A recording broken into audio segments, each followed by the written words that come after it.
and Talo Falava, welcome back to TV2 News for this Tuesday evening. Leading our bulletin tonight, the official handover ceremony for the new police patrol boat donated by the government of Japan has been conducted earlier today. Here's more on this report. The government of Japan donated a new 70-meter police patrol boat to the government of Samoa through the Ministry of Police, Prison and Correction Services as they held a handover ceremony led by Reverend Wilpena Amosa. We all feel a heart of thanksgiving to the people of Japan. It reminds us the story about the 10 lepers being healed by Christ. Just one of them went back and thanked the Lord.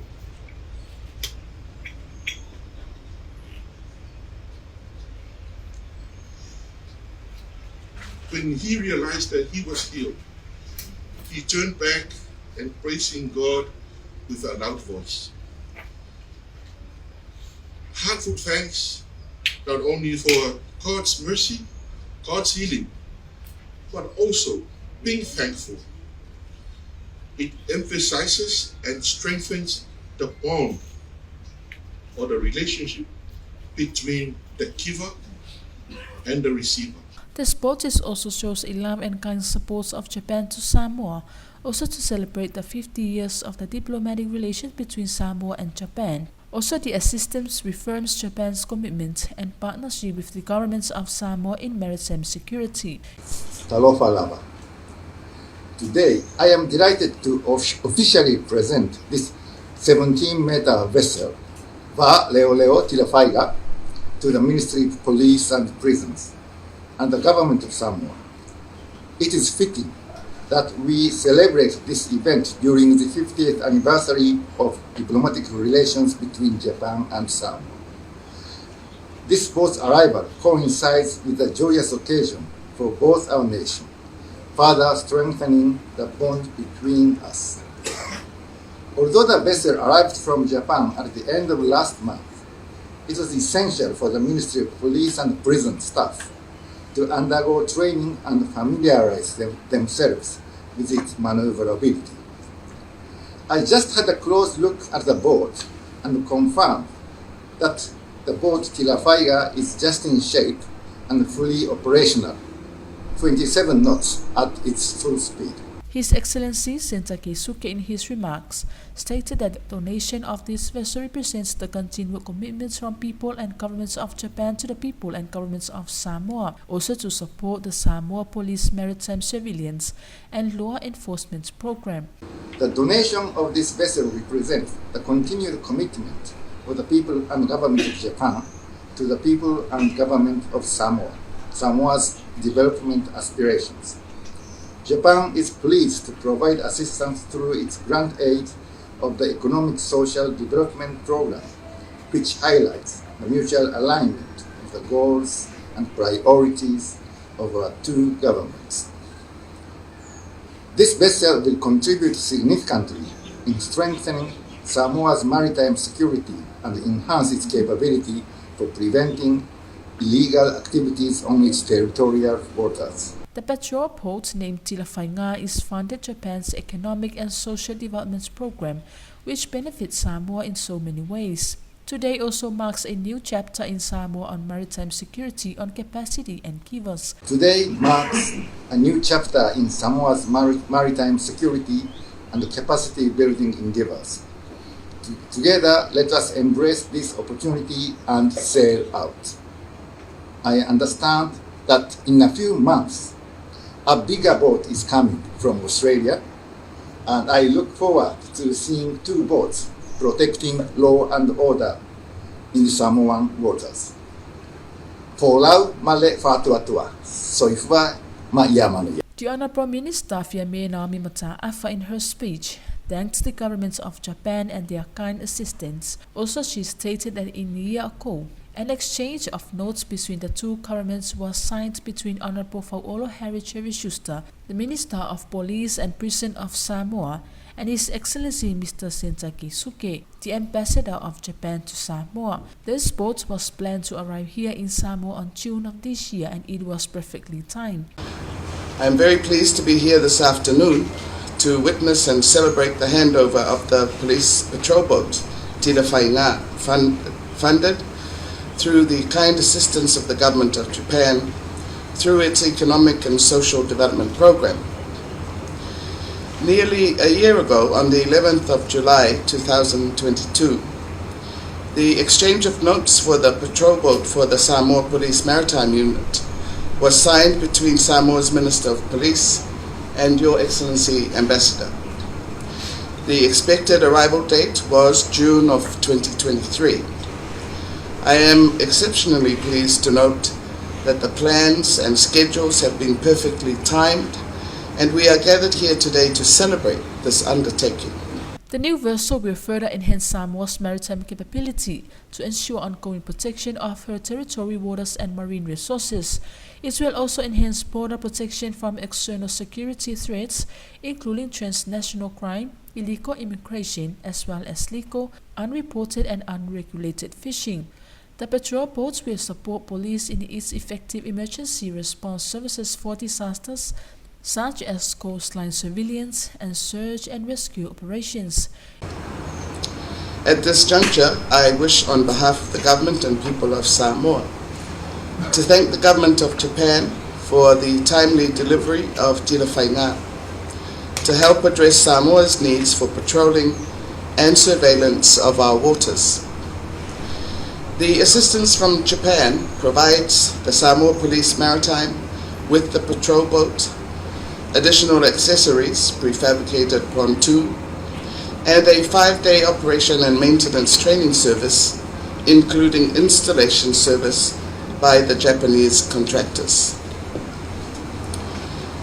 As you are aware, the Australian-funded Ngāwhanua 2 Guardian-class patrol boat ran aground on the Sarelonga Reef in August of 2021. We have since had to rely on a range of partners to assist with maritime surveillance and monitoring activities in our waters, as well as promote maritime domain awareness to help protect national borders. For your TV2 News. Disaster Management Office, in collaborating with the Ministry of Natural Resources and Environment, hosted an ongoing community disaster and climate risk management program to improve community resilience building in response to disaster and climate risk. Watali Antawa with more on this report. The Disaster Management Office takes the lead in coordinating and supporting important implementing agencies in putting community disaster and climate risk management program into action in Samoa communities. The program's overall goal is to improve community resilience building in response to disaster and climate risks. It was created to increase our vulnerable communities' capacity and knowledge in order to improve their readiness, respond, and capacity for adaptation to the negative effects of disasters and climate change. The Community Disaster and Climate Risk Management Initiative empowers locals to take charge of their own protection against disaster threats and to increase understanding of potential effects and appropriate reaction options. The flash flood, which occurred last week Thursday as a result of heavy rainfall, was used as an example during the presentation yesterday from response agencies such as the Red Cross, Meteorology Office, and DMO. In addition, the program adopts an inclusive strategy that calls for the involvement of women's community, Aumanga and Taurelea, young people, especially school children, and individuals with disabilities. The program has so far reached more than 100 Samoan communities, with plans to reach the other communities still in the works. Watali Atawa for your TV2 News. In other news, local business women have been received awards from the South Pacific Business Development during the annual Business Women Awards presentation ceremony, which has been conducted last weekend. Here's more from Taptailo Kitiono Moiava. Friday morning saw guests in attendance uploaded and recognized the entrepreneurial enthusiasm and business achievements of women leaders who have made a mark in the community their chosen fields. The guest speaker of the day was Minister of Finance, Honorable Mulipola Anarosa Alemolio. SPPD stands tall and proud as a partner in the success of their businesses. More than 1,000 of SPPD clients attended this award. The parade by the SPPD staff and clients led by Samoa Police Band was in itself as a spectacle to watch. It was an ocean of vibrant colors, enthusiasm and great spirit. As stated in a press release, the overall Michael Businesswoman of the Year was Alefa Avelalo Asiata Lavilavi from Satupaite, Hawaii, as her continuous perseverance is to ensure that not only her furniture business and barbecue store continues and sustained, but also the additional of 2 taxes in a bonus, and helping not only to meet her regular weekly repayment, ensuring her kids' education expenses are covered, while maintaining the upkeep of her family financial obligations. The Small Medium Enterprise Businesswomen of the Year was Kalala Saleh of Samalai Urisavai. The SPPD and the Honorable Mulpola Anarosa Alemulio acknowledged their sponsors and its partners for their kind donations, not only in providing monetary gifts and lots of donations, but also the continuous support they offered. Tabtaluki Tuenamoyava for your TV2 News. The Pacific Island Forum Secretary General has made a time to visit and met the members of the Samoa umbrella for non-governmental organizations last week. Here's more from Oatali Atawa. The Pacific Islands Forum Secretary General, His Excellency Henry Puna, while in Apia as part of his in-country high-level consultation, made time to meet with the Samoa umbrella for non-governmental organizations and a number of its member organizations. The Pacific Island Forum's delegation includes Secretary General Henry Puna and Samoa diplomat His Excellency Alio Ainga Feturi Edsaya and Ms. Nicola, who is the Pacific Regionalism Advisor and also the Executive Coordination Officer. The main reason behind the meeting was to hear civil society organization views on regional issues, as well as seeking the involvement of civil society organization in forum process. He was keen to see civil society organization involved. The Secretary General talked about current political developments in the region, nuclear development in the Pacific, the Blue Continent concept, and the need for regional cooperation. The members raised a number of issues, including the impact of RSE scheme on village communities, the impact of subsidies, poverty eradication, food security, gender equality, digital transformation, and more.